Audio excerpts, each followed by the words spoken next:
For much of my life, I hadn't thought of the similarities between food and Judaism. I knew that there were Jewish foods like matzah, challah, chopped liver, and babka, but I didn't really know what made them Jewish. This project has given me the chance to dive into this area of research to understand what makes food Jewish and how this idea illustrates the ever-changing tradition and culture of Judaism. When first conducting research about Jewish foods, I focused solely on challah bread. It is one of the most recognizable Jewish food items, and I thought it would be an interesting way to introduce the topic of Jewish food as a whole. Looking at the history of challah, I encountered many interesting facts. First, I learned that braided challah has not always been the typical shape of the bread. Traditional challot were made in plain, round loaves, which remained popular in Sephardic communities. Then, the braided structure would be used as an indicator that the loaf could not be eaten with meat products due to kosher restrictions. And after that, Ashkenazi Jews in Austria and Germany braided their chalot for Shabbat. Eventually, the braided structure became a staple of the food, and the symbolism behind the structure lost significance in many communities. Additionally, challah baking became more of a creative process as individuals began to add fruits, nuts, spices, and even food coloring into the dough.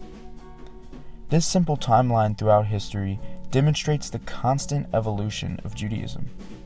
While challah is still obviously used for the same religious purposes, the journey from plain round loaves to loaves with different designs and ingredients embodies the ever-changing practice of Judaism.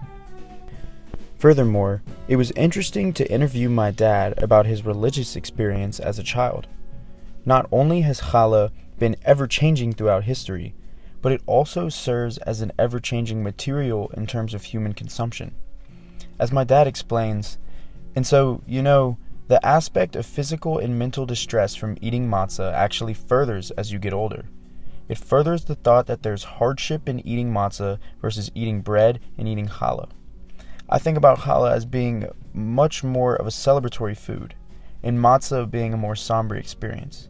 I mean, it is the way to celebrate Passover, but it's more of a somber remembrance than challah. The way in which food can, over time, transform our experience with it is something fascinating and intriguing to me. I feel that this example also demonstrates how Judaism can be a changing practice even within a specific individual's lifetime. Also, much of my research surrounded some of the ways in which food is seen as Jewish in the first place. It is evident that there is becoming a greater divide between the ideas of kosher and Jewish in terms of food. As the Reform population grows, less and less people will strictly follow halakha, Jewish law. Therefore, less and less people will keep kosher. Consequently, the idea of what makes Jewish food Jewish is constantly changing. In modern times, food can be considered Jewish because it is typically eaten on holidays with the company of friends and family. Or it could be a recipe made with a past Jewish relative's old spices and cookware. A food is not Jewish because of its appearance or origin. It is Jewish because of its promotion of Jewish values and family tradition. In conclusion, food represents the evolution of Judaism over time, space, and culture. It shares a long and intricate story, especially when it comes to the Jewish religion. What I appreciate most about this topic is that it shows symbolism in a variety of ways. Not only is the making or baking of food important, but the meal, celebration, and togetherness that comes with it is also important.